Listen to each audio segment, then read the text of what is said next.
Bwino omupya azuuse ku Hajati Zuula akatami ngenda bedanga nkakuzanyira era bwona amala okkalaba ogenda kutya ensi. Nkusaba likinga video, subscribinga nawe atanaba ku subscribinga. Ekitegerekese ate nga kyaddala ky'amazima. Mukyala Nakisuyi Zuula okulemerako buli lunaku ng'ajja mu kooti, buli lunaku ajja mu kooti. Ne mwami Ruutu okulemerako nti Hajati Zuula ne bateekamu ssente ne bakola batya. Kitegerekese era kitegerekeka lwatu nti buli omuntu lwalemera ku nsonga efuuka entuufu. Buli muntu lwalemera ku nsonga efuuka entuufu. Nkiddamu, buli muntu lwalemera ku nsonga efuuka ki entuufu. Kakati mwami Ruutu Kazibwe ne mukyala we Nakisuyi Zuula Kazibwe mbu balemedde ku Haji Ali ne ssente zino ze bateekawo ennyingi, Haji asigale nga asibiddwa ali mukomera taweereddwa beyiro n'okujja buli lunaku mu kooti nga tebayosa. Kiraga lwatu nti era buli omu ateeka ekibuuzo mu mitwe gy'abantu nti naye oba oli teyakikola lwaki omukyala ono alemeddeko. Eyo y'ensonga enkulu ennyo era gye tuzudde eremezaako Hajati Zuula ne mwami Kazibwe nti a repeated lie sometimes efuuka amazima over and over. Leero omuntu n'alimba n'enkya naluli abaddamu okukiwulira bagamba olaba alemeddeko ng'akyogera ku luli akyogera ne leero yakyogedde. Ekitegeeza ekintu ekyo kiti kituufu. Kati kigambibwa era nga kiteeberezebwa era nga kituufu nti Hajati Zuula okulemerako ayagala ateeke mu bwongo bw'abantu nti omukazi ono olaba alemeddeko yandiba omutuufu. Naye ne bw'onalemerako naffe tugenda kulemerako, tugenda kuvunaana mwana w'abendi musango gw'atazza. Eyo kooti we watuukaawo mwayi kooti size kooti ziri bulijjo mwozannyira emizannyo gyo. Eno ayi kooti ebeerayo abalamuzi nga baasoma ebitabo byabwe nga batya ekitiibwa kyabwe okufa. Mwayi kooti ejjamu balooya nga ba Muhammad Nsereko, Honorable Muhammad Nsereko, nga tolina ssente z'ogenda muggula. Erinnya lye lyakoze lisinga gwe ssente z'omuwa. Kale eno High Court gye wajja olwaleero egenda kulabisa kubanga ne bw'onaalemerako tolina ssente z'ogenda kuwa bano era ezo ssente z'ozunga nazo tezijja kukolera ky'oyagala. Vaayo weetonde nti mu nsonyi we gwansinga. Ne kino nakyo mukimanye era twebuuza ebibuuzo nti ddala kituufu Haji bw'aba yakwata omwana ono ekimuweesaayo ssente mu kooti, ekimuweesaayo ssente, ekimugulizisa wonna buli wamu ateekawo ssente kiki?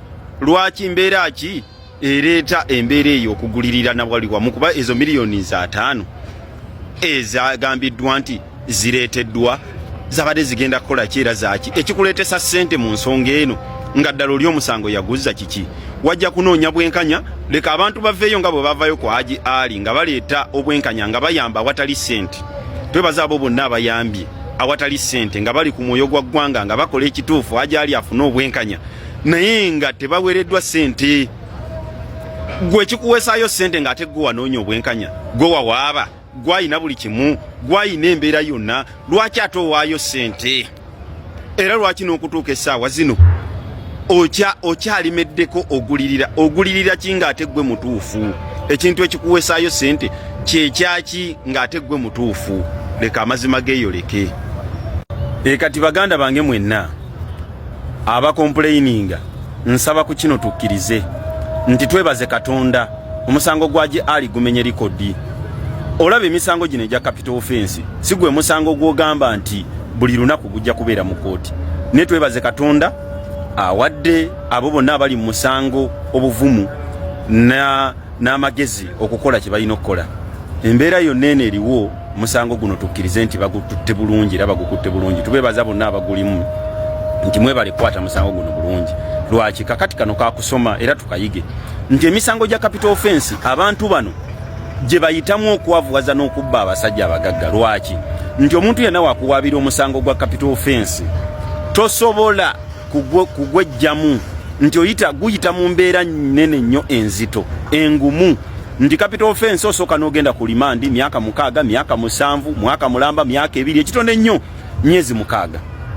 Kakati ono Haji Ali amenye likodi ye esooka nti tawezezza myezi 6 okusinziira mu kooti entowe yaddiza omusango ogwo kuba ekyatutwaza mu kooti eri eyakajjansi nti yeeyo poliisi we bamuwaabira nakiwonna yalina kusooka mu kooti eyo naye yalina okumala emyaka mingi mu kooti eyo ki ento ekitone nnyo myezi 6 myaka 2 myaka 4 5 kati omuntu ogenda okuva mu komera nga tokyalina kyosobola kukola ki kwekolera ekyo kimu ekyokubiri bojja mu high court oyina omusango gwo gulina okuwulirwa ekitone nnyo enfunda 3 era nga mukakasa baganda bange nti kati enfunda 3 omusango gwo gukoze eki guwuliriddwa omulamuzi yajja n'atukomyawo mukomewo wiijejja omulamuzi najja n'atugaa mukomewo date bweti omulamuzi najja n'atugaa mukomewo date bweti kakali bamala okuwulira enfunda ezo 3 basaba abajulizi naye n'abajulizi okubakunya balina olaba gye basula gye babeera bali wathe bantu balungi bantu baki omuntu ow'emyaka 5 alina okufuna amweyimirira nga wa myaka naye 5 okugenda waggulu omuntu ebyo byonna ebintu obukwakulizo bungi amateeka mangi mwe gayita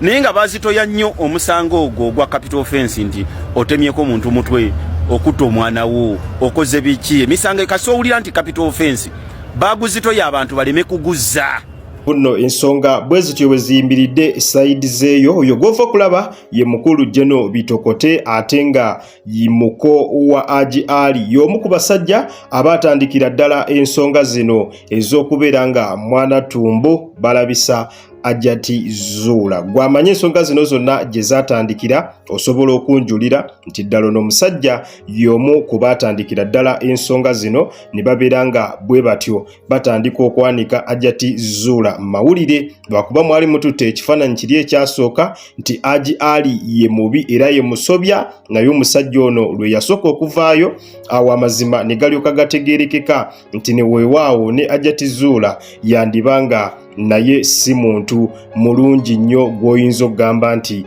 tasobola kuwaayiriza muntu kakati embeera bwetyo bweyimiridde sayidi zeeyo era ye akakasizza nti kasita bakusiba ku misango egyo eminene bwe gityo n'obeera nga prosesi yo eyanguwa nga bw'olaba eya Haji Ali bweyanguwa weebazanga bwebaza Katonda kubanga egyo emisango minene nnyo era tebagyerijjirako si buli muntu nti asobola okukola ki asobola okugyerijjirako era Haji yafuna bufunyi mukisa nti ensonga ze zayingira mu mawulire era bwe zayingira mu mawulire abantu ne baziyingiramu omusango ne gubeera nga guli ku dimandi nene nnyo nga buli muntu ayagala kumanya mazima nga buli muntu ayagala abantu abo babeere nga bafuna obwenkanya era kyaleetera omusango ogwo okubeera nga guddukira ku sipiidi ya waggulu nnyo nnyo nga bw'okiwulira era nga kye kitaasizza Haji Ali okubanga omusango gwe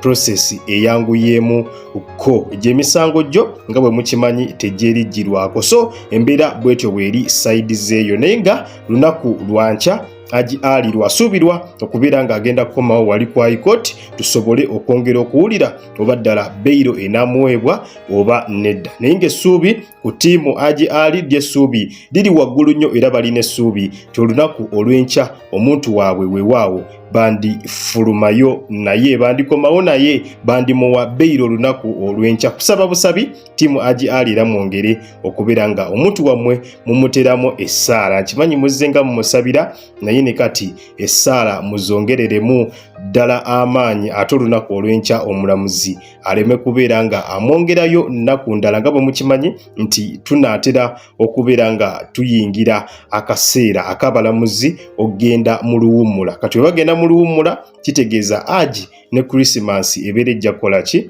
ebeera ejja musanga mu kkomera abeera jagirira mu kkomera kubanga abalamuzi bajja wummulira ddala emyezi egiwulira ddala 2 kati mwongeremu essaala olunaku olw'enkya kibeere nga munnanga ate ekiggwa ate bwe tweyongerayo nsonga za Pallaso ne Alien Skin Pallaso avuddemu omwasi atabukidde Alien Skin kankuwa akatambi n'oluvannyuma tweyongere maaso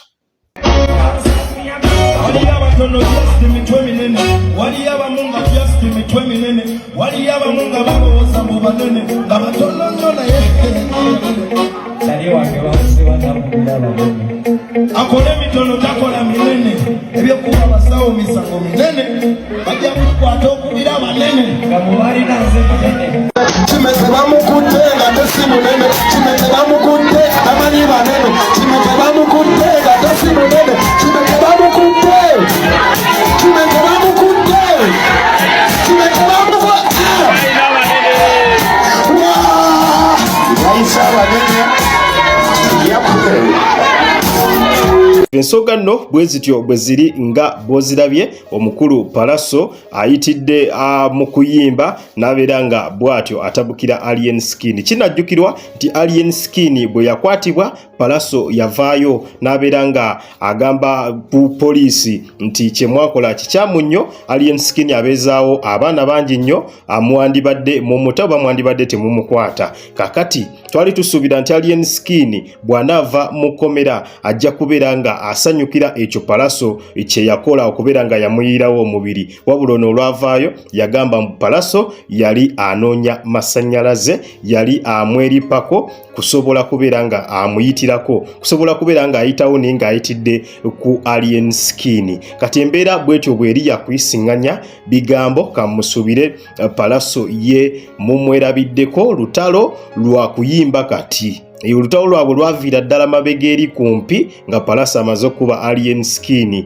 empi. Mpaka kati Alien Skin tamusonyiwanga. Naye ng'ensonga bwe zityo bwe ziri, updates zonna tugenda beera nga tuzikutuusaako butereevu ku mukutu guno ogwa Jika Media. Ky'obukola kiri kimu, subscribinga, likinga video gwe atanaba kulabika nga mwanatu oji likinga. Tujja beera nga updates zonna tuzikutuusaako. Oba olina kyagala otuwa bulamu oba oba olina kyagala okubeera ng'oteesa, tusisinkane mu comment section. Osobola otuwabula ng'oyitira mu comment section ne tubeera nga ekintu tukikwasaganya malidaadi sana. Kale muzikirize mberekereze mwe